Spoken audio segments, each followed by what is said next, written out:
Сәлем баршаңызға. Бүгін біз ең дәмді, тез жасалатын, үйіңізге қонақ келіп қалғанда тез дайындалатын сметаник пирогын пісіреміз.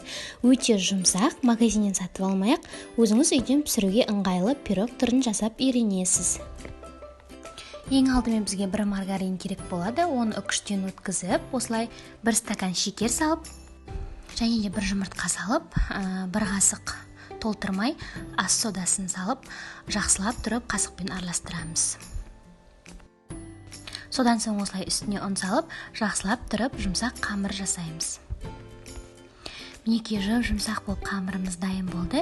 Енді пісіретін табамызға жаймендеп жайып, жан-жағын көтеріп, осылай қамырымызды дайындап аламыз. Енді біз бетіне құятын салмасын дайындаймыз. Ол үшін бізге қаймақ керек болады. 5 немесе 7 қасық салсаңыз да болады. Және де 2 жұмыртқа жарып салып, 4 ас қасық шекер салып, 1 ас қасық ұн салып, жақсылап тұрып араластырамыз.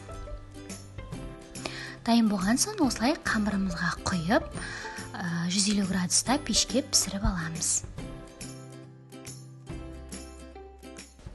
Мінекей жұмсақ әрі сап-сары болып сметаник пирогымыз дайын болды. Ас болсын. Сіз де жасап көріңіз.